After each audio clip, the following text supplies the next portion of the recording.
Le soleil se levait lentement sur le village de Bako, une bourgade perdue entre poussière, champs asséchés et rêves brisés trop tôt.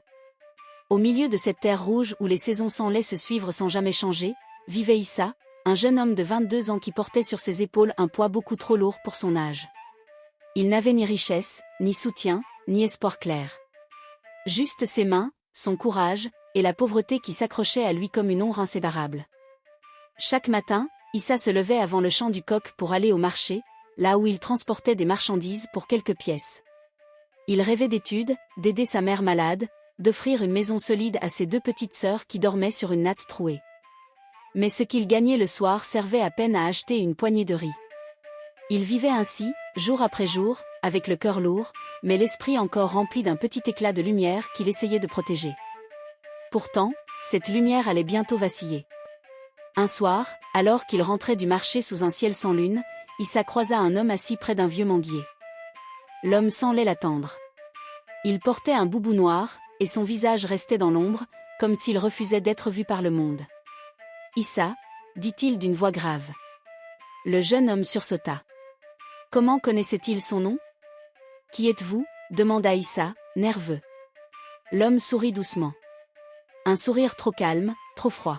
« Je suis quelqu'un qui peut t'aider. Quelqu'un qui connaît ta souffrance. Tu veux aider ta mère, Issa. Tu veux sortir de la misère. Tu veux être respecté, admiré, libéré. » Issa se figea. C'était comme si l'inconnu lisait à l'intérieur de lui.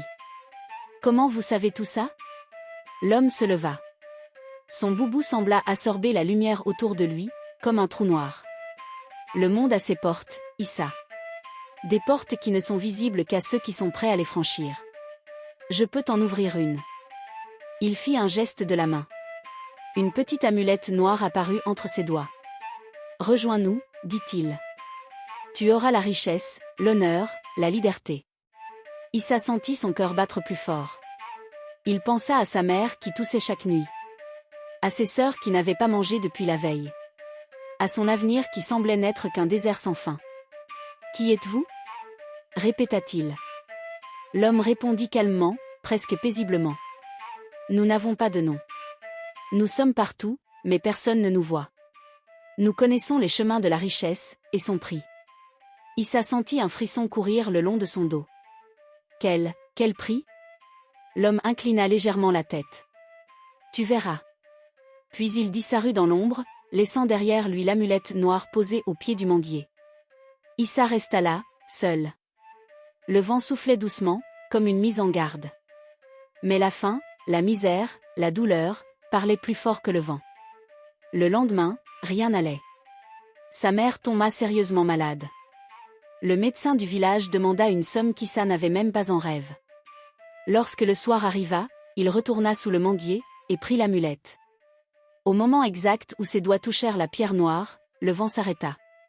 Les insectes cessèrent leur chant. Le silence devint lourd, presque vivant. Alors une voix murmura derrière lui. « Tu as choisi. » Issa se retourna. L'homme en noir était là, mais cette fois-ci, il n'était pas seul. Derrière lui se trouvaient 5 personnes, immobiles, vêtues de noir, les visages recouverts de masques sans expression. « Viens, » dit l'homme. Ils s'enfoncèrent dans la forêt. Issa avait l'impression que chaque pas le faisait s'éloigner un peu plus de lui-même. Après une longue marche, ils arrivèrent devant une clairière où se dressait un cercle de pierres anciennes. Au centre, un feu brûlait, mais sans bois. Une flamme noire, froide, qui semblait avaler la lumière au lieu d'en donner. L'homme se tourna vers Issa. « À partir de maintenant, tu vas entrer dans un autre monde. Un monde où la richesse vient vite. Mais jamais gratuitement. » Issa déglutit difficilement. « Que dois-je faire ?» L'homme sourit.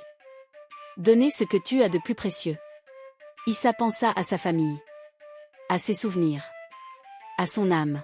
« Et qu'est-ce que j'ai de plus précieux ? C'est à toi de me le dire. » Issa ferma les yeux. Des images défilèrent. Sa mère, ses sœurs, son père mort trop tôt, ses rêves enterrés. Quand il ouvrit les yeux, il murmura. « Ma liberté. » L'homme hocha la tête. « Bien. » Il prit l'amulette et la pressa contre la poitrine d'Issa. Une chaleur intense traversa le jeune homme. Puis un froid glacial. Puis un noir complet. Quand il se réveilla, il n'était plus le même. Les semaines passèrent. Et quelque chose d'étrange arriva. Issa trouva un jour un portefeuille rempli de billets près du marché. Puis, un homme riche du village lui proposa un travail bien payé. Un autre jour, un commerçant lui offrit une moto. Par générosité. En quelques mois, Issa était devenu le jeune le plus prospère du village. Il acheta une belle maison pour sa famille. Sa mère reçut les soins nécessaires. Ses sœurs entrèrent à l'école. Tout semblait parfait. Et pourtant, chaque nuit, Issa rêvait de silhouettes noires autour de son lit. Parfois, il entendait son nom murmurer derrière lui. Il voyait des ombres glisser dans les coins de sa maison. Il sentait une présence, tout le temps, partout. Un soir, il eut une vision. Une silhouette, debout au pied de son lit. « Tu nous dois. » Issa se leva en sursaut, tremblant. « Que voulez-vous » La silhouette sourit. « Un service. » Ce n'est qu'un début. Ce service allait changer sa vie. On lui demanda de faire quelque chose qu'il ne pourrait jamais oublier. Dans un village voisin vivait un vieil homme, célèbre pour ses prières et sa sagesse. Il guérissait les enfants, apaisait les familles, et ramenait la paix dans les foyers. La secte voulait qu'il disparaisse. Il empêche la balance de s'équilibrer, expliqua l'homme en noir. Il perturbe nos chemins. Tu dois t'en débarrasser. Issa blêmit. Je ne peux pas tuer un homme. L'homme posa une main sur son épaule. Tu n'auras pas à le tuer. Seulement, à le conduire à nous. Issa secoua la tête. Non, je ne peux pas. Tu as pris l'amulette, Issa. Tu as accepté. Et la richesse que tu as reçue, elle doit être payée. Issa sentit sa gorge se serrer. Il pensa à sa mère, à ses sœurs. S'il refusait, que leur arrivait-il ? Il accepta. Et ce soir-là, il guida le vieil homme dans la forêt avec un mensonge. Il lui dit qu'un enfant était malade, qu'il avait besoin de lui. Le vieillard, sans méfiance, le suivit. Quand ils arrivèrent dans la clairière, les silhouettes en noir étaient là. Le vieil homme comprit trop tard. Issa, pourquoi ? Le jeune homme éclata en sanglots, mais il était trop tard. La secte s'empara du vieil homme. Son cri résonna dans la nuit. Puis le silence retomba. Issa recula, tremblant. Il comprit alors que sa richesse avait un prix qu'il n'avait pas imaginé. Un prix de sang. À partir de ce jour, Issa changea. Il évitait les regards. Il mangeait peu. Il dormait mal. Ses yeux devinrent sombres, cernés, fatigués. Il avait de l'argent, des biens, une maison. Mais il n'avait plus de paix. La secte le rappelait régulièrement. Il faut faire un autre service. Nous avons besoin de toi. Partage ta loyauté. Chaque fois, Issa devait convaincre quelqu'un, mentir, manipuler, attirer des innocents dans les filets de la secte. Et chaque fois, une partie de lui mourait un peu plus. Il essaya un jour de refuser. Mais cette nuit-là, sa sœur tomba gravement malade, sans raison. Le lendemain, elle allait mieux, mais la secte lui envoya un message. Ne refuse plus. Issa comprit. Il tenait sa famille entre leurs mains. Il devint prisonnier. Les années passèrent. Issa devint un homme riche, respecté, puissant. Mais à l'intérieur, il n'était plus rien. Il évitait les enfants. Il ne supportait plus les prières. Il ne regardait plus son reflet dans le miroir. Un soir, alors qu'il rentrait chez lui, il vit un groupe d'enfants qui riaient dans la rue.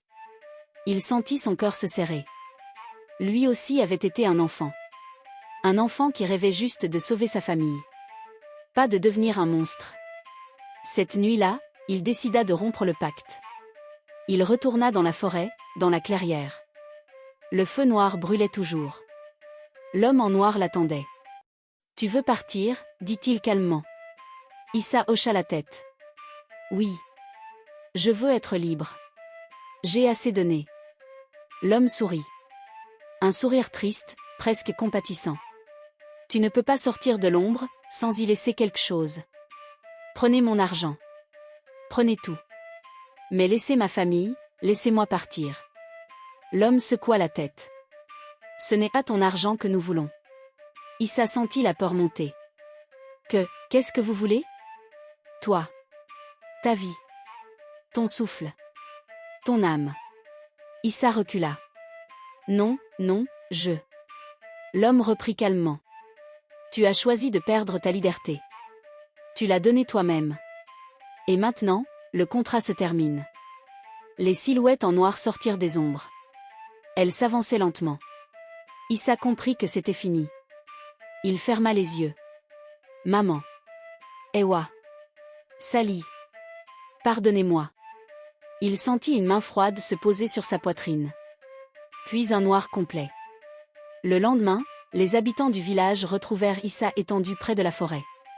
Son corps était intact, mais ses yeux étaient ouverts, figés dans une expression de terreur. Aucune blessure. Aucune trace de lutte. Comme si son âme s'était envolée pendant son sommeil. Sa famille pleura. Les voisins chuchotèrent. Certains disaient qu'il avait été frappé par une malédiction. D'autres disaient qu'il avait été puni pour quelque chose d'inavouable. Personne ne savait la vérité.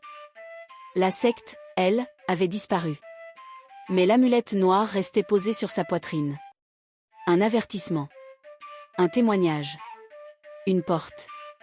Que d'autres, peut-être, oseront ouvrir un jour. Issa voulait sauver sa famille. Il voulait sortir de la misère. Il voulait devenir quelqu'un. Mais la richesse rapide cache souvent des chaînes invisibles. Les promesses trop belles sont souvent celles qui détruisent le plus. Cette histoire nous rappelle que la pauvreté pousse parfois à des décisions dangereuses. Que la richesse sans effort a toujours un prix caché. Que la souffrance ne justifie pas la perte de soi. Que les portes sombres sont faciles à ouvrir, mais impossibles à refermer. Que la vraie liberté n'a pas de prix. Issa a voulu la lumière. Mais il a choisi l'ombre. Et l'ombre l'a englouti.